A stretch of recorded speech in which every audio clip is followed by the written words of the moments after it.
Hi Sawai உங்கள் room அஞ்சு. இந்த பொங்கலுக்கு நம்ம பேச்சலர்லாம் சேர்ந்து ரூமில் எப்படி ஒரு சோயா பிரியாணி பண்ணலான்னு பார்க்கலாம். ஒரு குக்கரில் கொஞ்சோண்டு ஆயில் ஊற்றிக்கலாம்.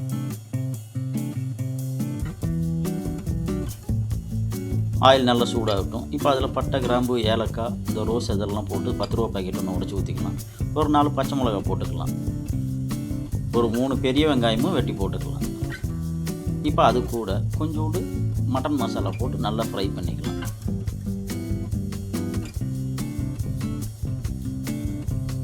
பானி நல்லா ஃப்ரை ஆயிடுச்சு. அது கூடவே கொஞ்சம் ஒரு 10 ரூபா பாக்கெட்டு இஞ்சி பூண்டு பேஸ்ட்டும் சேர்த்துக்கலாம். இப்போ அதுவும் நல்லா பச்சை வாசம் போகிற வரைக்கும் ஃப்ரை பண்ணிடலாம்.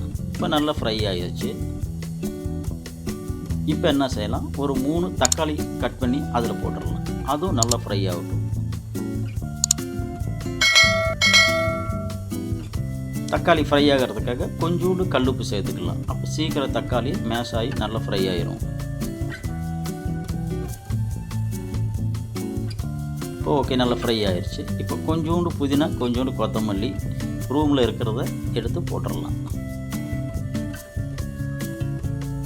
போட்டு மறுபடியும் கொஞ்சோண்டு மட்டன் மசாலா சேர்த்து, முதல்ல மட்டன் மசாலா போட்டோம்னா கலர் வர்றதுக்கு, இப்போ மறுபடியும் மட்டன் மசாலா காரத்துக்காக போட்டுடலாம். கொஞ்சோண்டு கரம் மசாலாவும் சேர்த்துக்கலாம். போட்டு ஒரு 10 ரூபா பாக்கெட்டு தயிரும் ஊற்றிடலாம் அதில். இப்போ அதுவும் நல்லா ஃப்ரை பண்ணிடலாம்.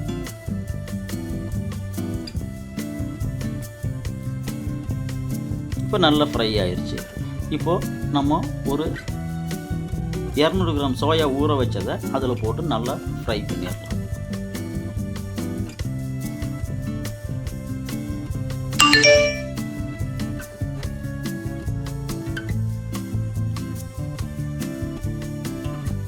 இப்போது ஒரு கப்புக்கு 2 கப்பு அளவு தண்ணி ஊற்றிக்கலாம். ஏன்னா நம்ம போடுறது பிரியாணி அரிசி இல்லை, வீட்டில் இருக்க சாப்பாடு அரிசி.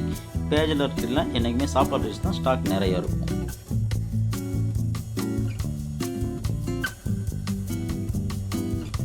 இப்போ தண்ணி ஊற்றினோன்னா ஒரு பீஸ் லெமன் புளிஞ்சிக்கலாம். இப்போது அரிசியை அதில் கொட்டிடலாம்.